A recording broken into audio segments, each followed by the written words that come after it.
What's going on, guys? My name's Brandon, and today we're here to work on my 97 XJ, which is a factory right-hand drive. This was imported from Japan, so there are a slight few differences to the American versions. But the radiator's gone bad and it's leaking, and I'm going to show you where, and we're here to change it.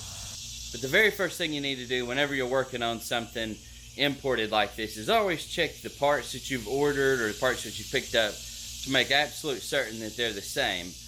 Just because you don't want to get halfway through the project, have the old radiator out, and be ready to put the new radiator in, and then realize that the parts store guy somehow misordered the wrong part or you got sent the wrong part. So let's check that out right now. Also, I use my old mail car as a toolbox because currently where I'm living I don't have a lot of storage space. So I'm going to pull it up right beside my Jeep. That's where the new radiator's at, and that's where all of my tools are at, so we can get that ready and everything will be neat and orderly close by. That way I can do this job as fast as I possibly can.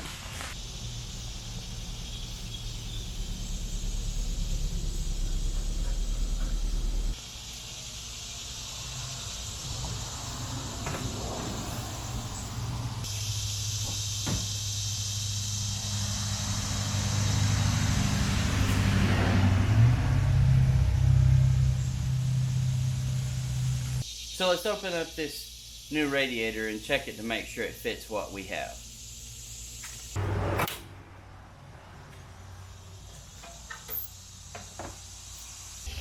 Everything appears to be the same as what I've got.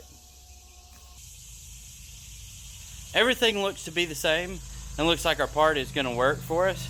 So we're going to take the old radiator out of the Jeep. I'm going to show you how to do that here in a minute. Let me see if I can get the Jeep in a little bit closer, that way it gets it right out of the sun because it's really difficult to see. First thing that I'm going to do to get this radiator out is we're going to take these bolts loose. All through here, and there's some nuts.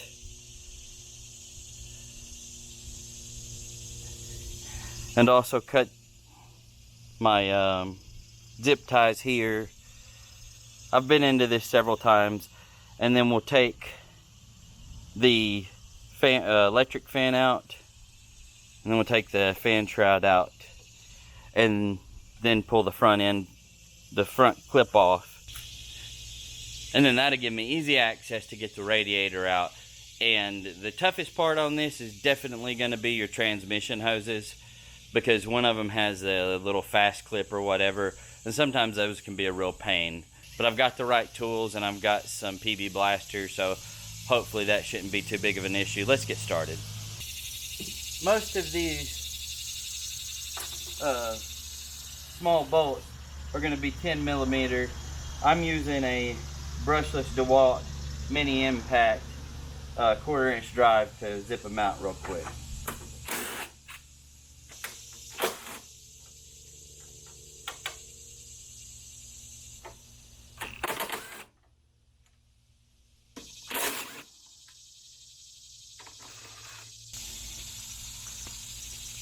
One of these small little magnetic trays is great for working on anything. It's magnetized on this side, so I can set it on top of my valve cover and nothing will move, and won't have to worry about losing anything either. So now that all of those are out of the way, I'm going to go ahead and cut these zip ties. You don't have to do it in this order. It's just the way that my brain thinks. And the next step that we need to do, there are nuts on the back side that bolt up to your front valve here.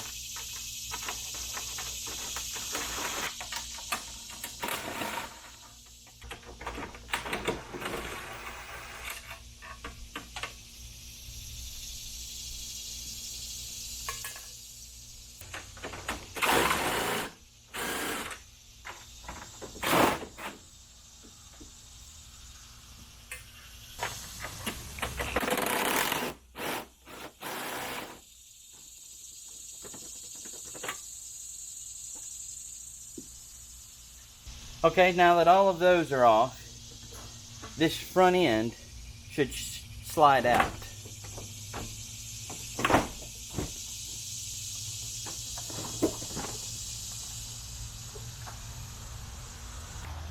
Now that we got the front end where it's loose, we're going to go ahead and finish by taking off these star head bolts here. I believe these are a T30, but they may not be. Don't quote me on that, but I think that's what they are.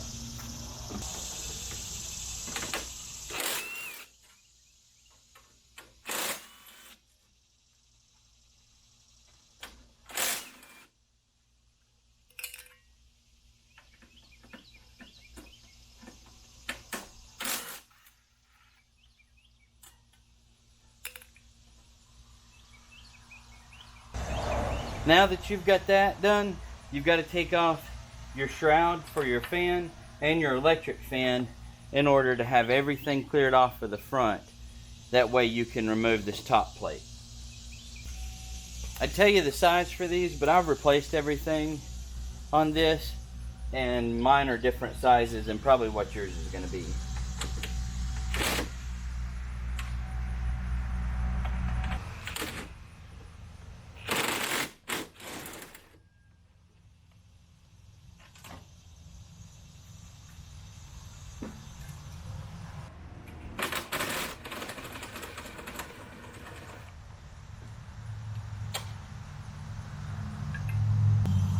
Gonna unclip my electric fan, and then it should slide out.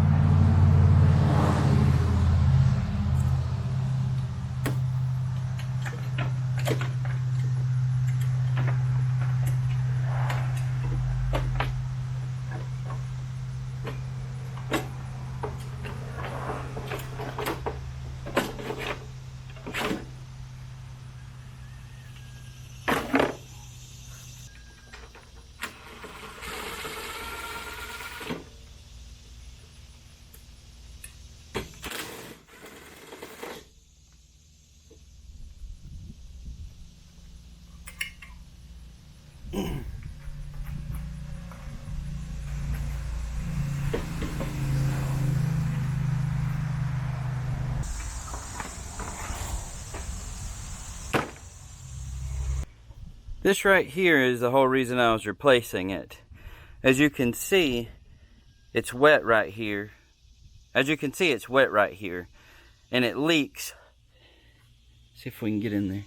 Leaks all the way down the front there. And what's happened is this plastic has got a small crack in it, and it's allowing it to leak. From this point, if you haven't drained the radiator, you're going to have to drain the radiator now. I can't access my drain cock, so that's the reason that I didn't drain it prior. So that's what we're going to do now, is we're going to drain it and get it ready to be pulled out.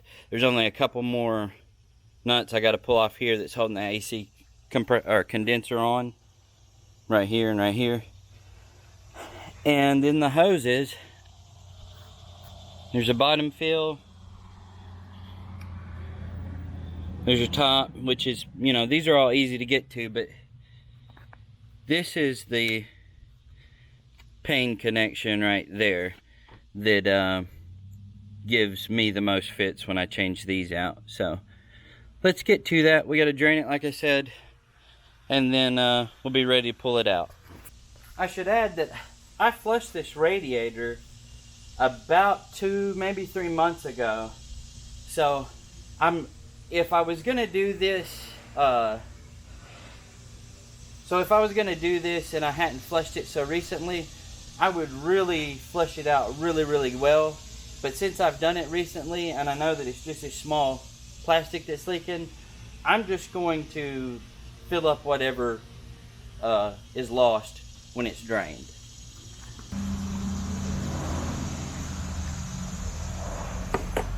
So there's still plenty of fluid in it, even though I've been leaking. I've been keeping it full, so that's a good sign for the Jeep itself.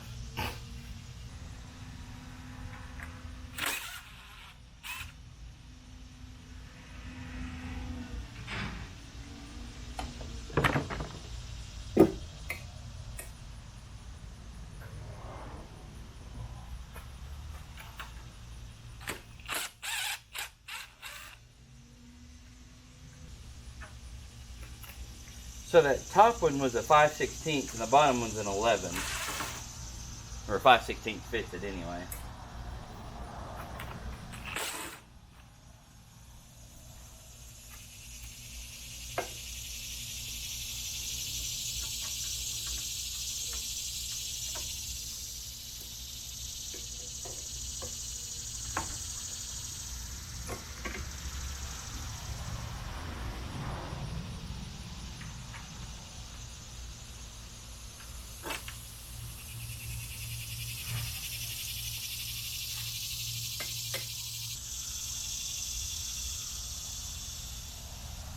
Well, that's strange. I've opened the petcock and nothing is draining from it, so we'll just drain it by the hoses, I suppose. Not really what I was wanting to do, because it's going to make a pretty big mess, honestly.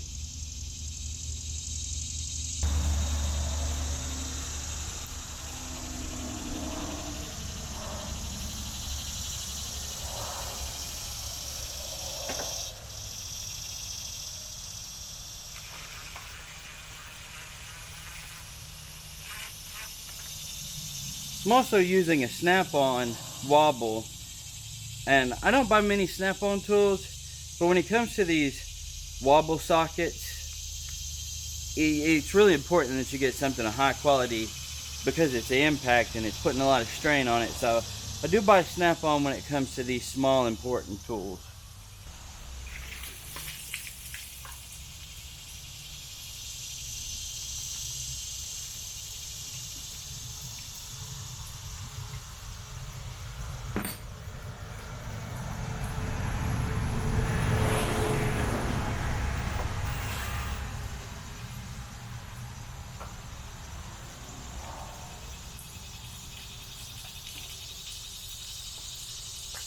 We're going to let that drain for a few minutes and then come back out here and wash everything up. That way we have a decent place to work on. Okay, so everything's drained. I'm going to go ahead and try to take off these transmission lines. One of them is a big fitting.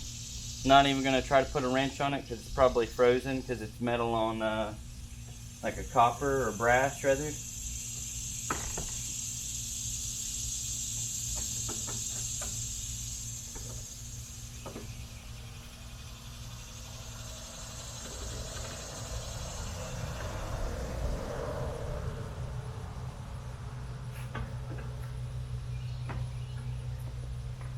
I'm using Nipex pliers.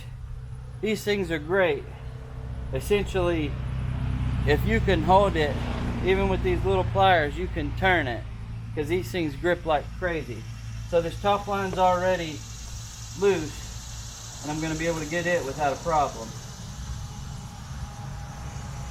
And I haven't damaged my fitting either, so.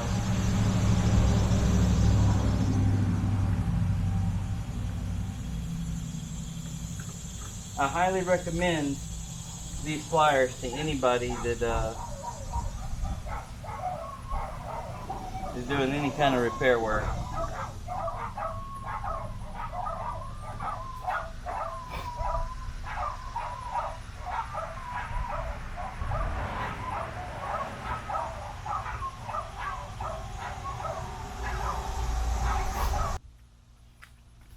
Okay, so on this bottom one, they get these quick release fittings. I'm using these from Lyle. And all you do is put it on and push, and it releases that fitting. As long as the fitting's not froze, it should be pretty quick. I already went ahead and checked the size. It's a 5/8 or a 3/8, excuse me. So let's see if we can do that. I know you guys ain't got much of a view, you'll just have to trust me. I don't want to put the camera down inside this engine bay. Not enough room.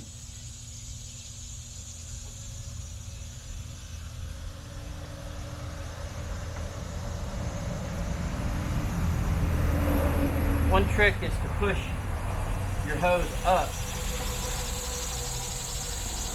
towards the fitting, that way that you get enough grab on your plastic tool. It worked. Like I said, these are great. So now almost everything is done. I see on the new radiator that I've got to take these off.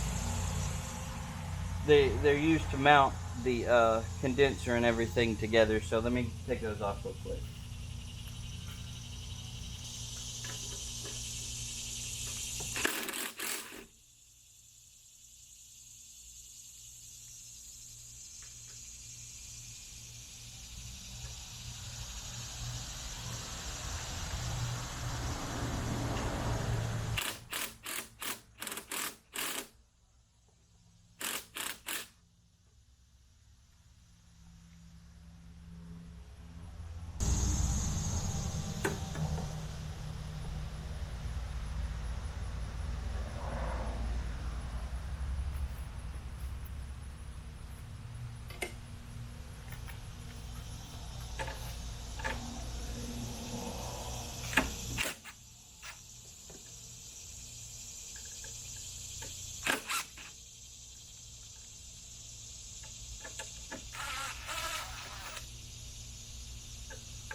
And from there, everything else should be ready to go.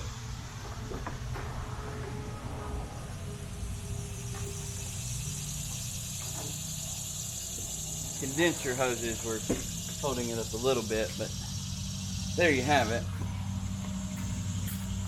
We're going to put the new one back in. Some rubber bushings at the bottom. Let me show you. See these rubber bushings? You need to make sure that everything lines up.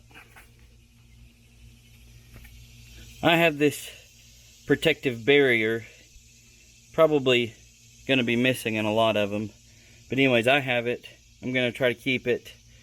So I've got it where it looks like it's going to line up now.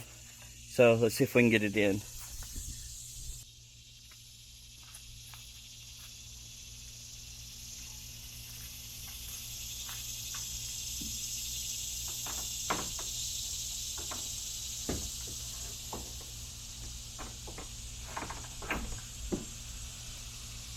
A bit of a tight squeeze.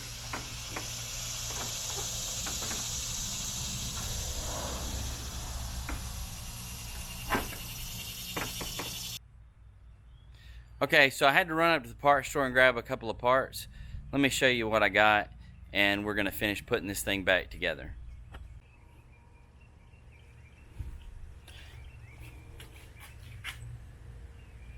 Okay, so we're almost done here. I had to run up to the parts store and grab these. These are inserts that go on here. Put those down real quick.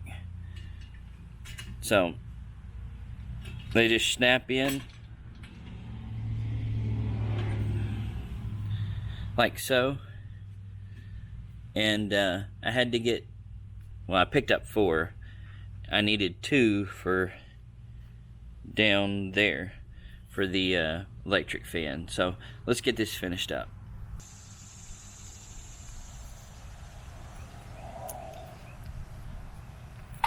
Okay, so our next step in putting this back together is reinstalling this piece.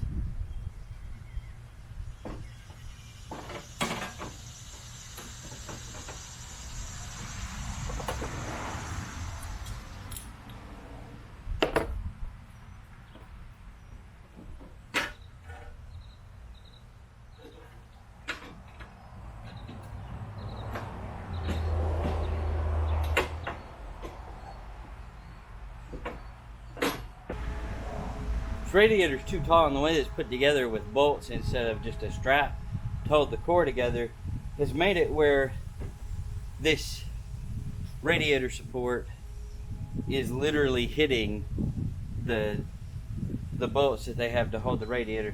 This is the worst design ever.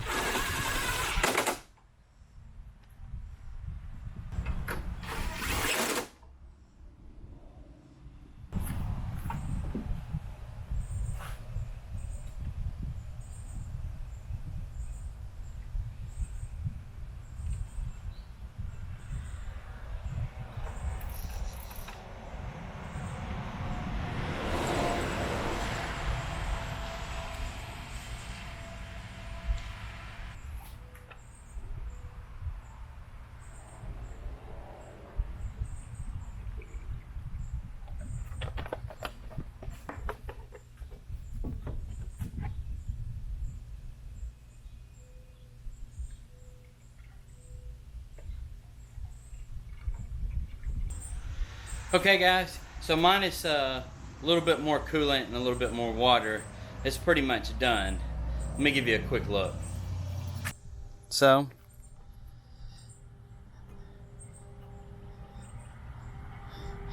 there we have it, all back together.